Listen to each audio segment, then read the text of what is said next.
बहुत बड़े बड़े नामों के साथ आप मुंसलिक रहे, मैनेजमेंट में भी आपसे उनका ताल्लुक़ रहा, कोचिंग में भी रहा। एक चीज़ जो हमें सुनने में आई थी वो ये थी कि भाई फवाद बैट्समैन तो बहुत अच्छा है बट वो एक्सपेरिमेंट बहुत ज़्यादा करते हैं अपने साथ।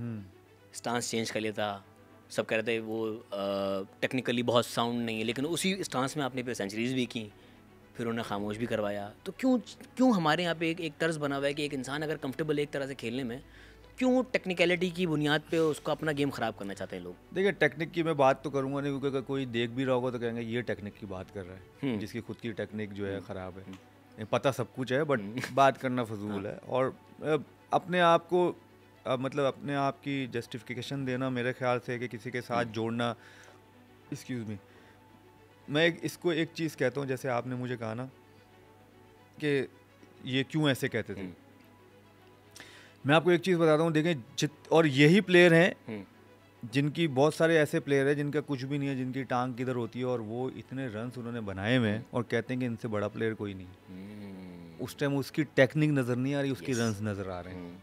स्टीव स्मिथ, मैं नाम चंद्रपॉल, मैंने आपको बोला मैं नाम नहीं ले रहा, मैं नाम ले लेता हूँ सर। हाँ, तो वो स्टीव उस टाइम स्मिथ, चंद्रपॉल, बहुत सारे हैं, वही बोलते हैं। अब ये मतलब वो बात कहाँ से कहाँ जाएगी, क्या है इसको मैं भाई स्टैट बुक्स में ना ये नहीं लिखा होता कि बैट्समैन की टेक्निक कैसी थी, स्टैट्स में लिखा होता है कि एवरेज कितनी है, सेंचुरी कितनी है, रन कितने। चंद्रपॉल ने मुझे 2011 में मिला था मैं उससे, तो उसने मुझे बोला, मैंने कहा यार मुझे जो है ना, मैंने यार तो नहीं बोला है, तो मेरी जो टूटी फूटी इंग्लिश थी, तो मैंने उससे बात की कि यार मतलब मैं भी ऐसे ही खड़ा होता हूँ जैसे द वे यू प्लेइंग, सो वो जो है ना एवरीबॉडी क्रिटिसाइज मी कि यार के your technique is this and this whatever, जो आ रहा था उस टाइम मैं बोलता गया, जो गैबान इंग्लिश आप बोल सके, वो समझता गया।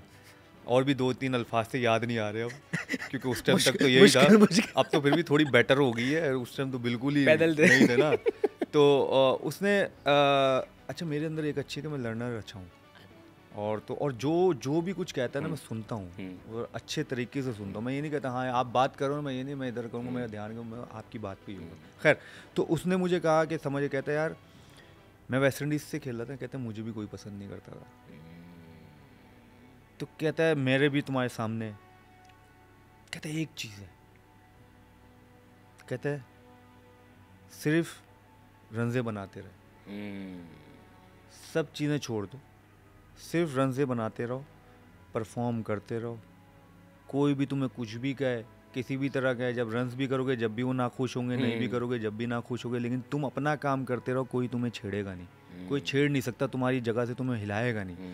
तो तुम अपना एक मान लो कि मैं चेंज कर लेता हूँ, मैं ऐसे कर लेता हूँ। कहता मेरे पास भी बहुत सारे आए ऐसे कोचेस ना कि यार इस तरह, मतलब जो वो बता रहा था मुझे अपने इंग्लिश में, मतलब तो कहता लेकिन मैंने नहीं सुनी, क्योंकि जिसमें मैं कंफर्टेबल था मैं वो करता गया और मैं रन से करता, मैं परफॉर्म करता गया। कहते आखिर तक मैं परफॉर्म करता रहा, मैं कहते मैं परफॉर्मेंस पे ही खेला हूँ, मैं किसी के लाइकिंग या किसी उससे नहीं खेला, क्योंकि नोबडी लाइक्स मी, उसने साहब मुझे ये बोला था। तो कहते मैं सिर्फ परफॉर्म करता गया, मैं खेलता गया। तो तू सिर्फ अपना एक चीज़ गार्ड बांध ले कि यार तुमने सिर्फ रन्स बनाने, रन्स बनाते रहो, बाकी सब छोड़ो। क्या होता है, कौन क्या बोल रहा है, क्या कौन क्या नहीं बोल रहा, कौन तुम्हें क्या समझा रहा है, उनको सब छोड़ दो, यहाँ से सुनो, यहाँ से निकालो। तो वो चीज़ मैंने उसकी यहाँ पर मान ली 2011 में। ये बहुत सारी चीज़ें होती हैं आपकी टेक्निक पे, तो वो लेके मैं चला हूँ अब तक, और अल्लाह का शुक्र है कि उससे फ़ायदा भी बहुत हो गया। एक चीज़ थी, उसने कहा भाई सिर्फ स्टैट्स देखे जाएंगे जब तुम आउट हो गए, वो, और वो उसने ये भी कहा, कहते कोई ये नहीं देखा रन्स बनाए किस तरह, बस बनाए कितने, वो देखा जाएगा। तो वो उसको चीज़ को लेकर चला, तो अल्हम्दुलिल्लाह कि बहुत सारी जो आपने कहा कि टेक्निक ये सबने कहा, तो मुझे लेकिन वो चीज़ उसकी याद थी, तो मैं उसको रादर के मैं उनको फॉलो करूँ, मैं उसको सिर्फ फॉलो करता रहा। भाई KCCA के टाइम पे आपका स्टांस ऐसा ही था? नहीं चेंज था, सीधे खड़े होते थे? बहुत चेंज था, साइडवेज था पूरा। जोन कौन सा था आपका KCCA में? या मेरा पहले जोन 4 था, लेकिन मैं जब 2000 में मतलब फिर जोन 1 हो गया था, जोन 2 हो गया था मेरा। मैं अलनूर जिम खाना से खेलता हूँ, ठीक है, और अभी तक वही है, 2000 से मेरा वही क्लब है, तो उन्हीं से खेलता हूँ। जोन 2 में था, तो उस टाइम मतलब मैं ऐसा अंडर 19, अगर आप मेरे थोड़ा सा नीचे आते तो हम जोन 3 में साथ होते भाई यार। हाँ, ज़्यादा फर्क नहीं था यार, नहीं नीचे नहीं, ऊपर जाना पड़ता ना, नहीं ना, जोन 2 से 3 पे जाना पड़ता ना। अच्छा, आप यहाँ से देख रहे हैं, मैं ऊपर से देख रहा हूँ।